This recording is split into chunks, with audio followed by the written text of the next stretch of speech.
Welcome to Watches and Wine. I'm Teddy.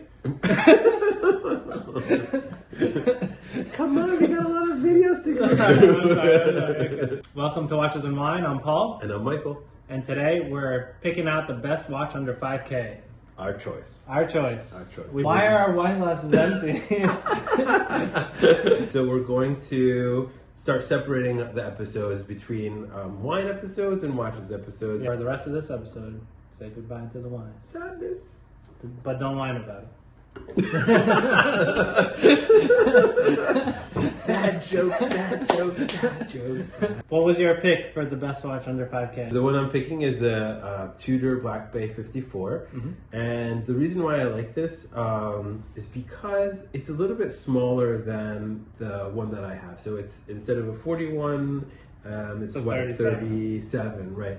And so the profile is less, it's also thinner. So I think it's like really, it's definitely an elegant watch, I think. I love Tudor's, the way that Tudor does like the dial with the rose gold, I think is really cool, very nice. Right? Yeah, it's almost like a vintage throwback when old watches become patina. They get like that rose kind of color to the lume, and they kind of bring that into the 54. And it has like that Submariner like look to it. It's very classic. It has the oyster bracelet, which I think is like really great. So it's like a classic watch. You can wear it, like you can dress it up, you can dress it down. It's thinner, so if you wanted to wear it with a suit, you could. Yeah. So if that was like the only watch that you had, and a watch under 5,000, which it comes out to 3,900 for the one with the oyster steel, or 3,700 for the strap. Yeah. But I still would I would always go with the steel anytime you buy a watch, because you can always buy like a strap for cheaper. Yeah. If you go with the other way, if you buy the one with the strap, and then you try to get the steel, it's much more expensive. Oh yeah. I've made that mistake. They price gouge you. Yeah. I think it's a beautiful watch. I love that it's good for everything, but my question is why the 54 and not the 58, which is my watch? So the 54 actually is 37, while the 58 is what is it, like 39? 39, yeah. So this one actually is really reminiscent and reminds me of the 007 James Bond watch that Sean Connery had. It was Sean Connery. So it was like similar specs. It was a 37 millimeter. I mean, you can't go wrong with a James Bond watch, and it's under 5K. It's under 4K. Yeah. I don't know. I love that, and I love that it's like that 1960s like kind of flair to it. Yeah, I love it. I love the sizing. I think it's good for both men and women. Yeah. It fits under your dress sleeve, no problem. You can wear it to the pool. You can wear it to work in a full suit if you're going to work these days, but most people are home.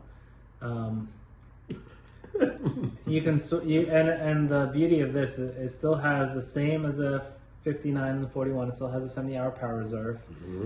It's cost certified. It has a T-fit clasp, which you can like switch it on the fly, super easy. Nice, yeah. So if you have like a lot of salt one evening, you went out for X food, you can expand it just like your belt buckle. Can you imagine expand your belt buckle and then you expand the watch? And it does have some updates that are similar to the Black Bay Burgundy that we went over, which is the crown is very similar. So it's nice and sharp. It has those teeth that feel really nice, and it looks like the bezel may have a bit of that sharpness as well. All right, so the watch that I picked, I kind of went off the beaten path. Okay. So I picked the Nomos. Nomos is a German-based company. It's still family-owned. Okay. They're quite small still. They don't have the big manufacturing capabilities as Tudor or some of the Swiss watchmakers. Okay. But they make some really nice, beautiful-looking watches with excellent features. So the one that I picked was the Nomos Club Sport Neomatic. And that comes in two different sizes. It comes in the 39 or the 42 if you want it bigger or a little smaller. Either one works. They come in different colors, like an array of colors, so you have that choice. I like it because it's slim. You can swim with it. It looks good dressed up. It looks really nice dressed up. Okay. And I love the small second style. I'm a sucker for a small second style on a watch. kind of makes the watch pop a little bit more, makes it look a little different. And so you can do whatever you want in it. You can swim with it, you can dress it up, and it actually looks a little more dressy than I think a Black Bay would, because it doesn't have that bezel on it. Yeah. I love the numbering on it. What are your initial thoughts on it? I do like it. I think it's a very pretty watch. I think it looks like the fit and finish is beautiful. The dial, I think like that sunburst effect, or like how they do the like shininess, is really cute. The logo is not my favorite. You know, I like a little bit of flair, and then it is just their name on it. Yeah, it's like, and it's very like streamlined, and that's probably what they're going for. Yeah, but I like a little symbol here, a little crown there, you know, something. I mean, I think with the smaller companies, sometimes it's just easier to have your name as your logo, and that's kind of what they went for. Yeah. But they do have like a really big cult following in the watch world. They put out like a lot of really nice stuff, and their price point is exceptional. And so mine's well below the $5,000 price point. It's right around $3,000 to $4,000. Okay, I like it. Yeah, I'm not sure that it's not for me. I wouldn't be my one watch collection, but it's definitely versatile. Yeah, I think it's versatile, and that's why I picked it. And I really wanted to go off the beaten path and choose something a little different than what we usually know. Well, we can't even see you.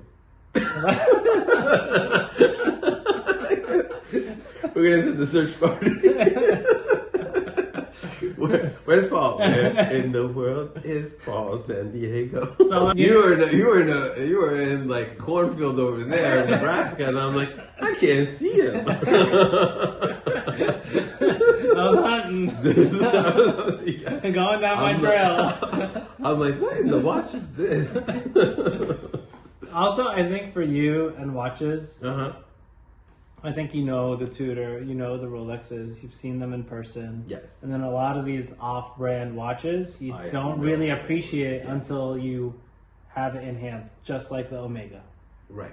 Like you would have never liked an Omega until you bought the Moonswatch. You're like, oh, maybe the Omega's kind of nice. Yeah, although Omega always had the 007 like kind of other than anything Bond related. Yeah. Like the chronographs, you wouldn't have. Yeah, I think that's why it's kind of hard. It's kind of hard if like you'd never seen a watch before, and then you're just going based off of online. Yeah. So let's rate the watches. So you can go first. Black Bay 54. Think of Sean Connery. Think of 007. I would rate it 4.5. I think it's an excellent watch. Does everything. Yeah, definitely really perfect. Highly rated. The Nomos. Wasn't on my radar. I do enjoy it. Still not really on my radar. So you enjoy it not having it on your radar? No, I would enjoy someone else. I would enjoy it. Please keep it off my radar. No, I would enjoy someone else having it. Yeah. If it was gifted to me, I would wear it. Yeah. I would give it a 3.5. Solid 3.5. Okay. That's a good landing point. All right. Thanks for subscribing. Thanks for watching this video. Hope you enjoy it. Let us know what your watch under 5K would be. Bye.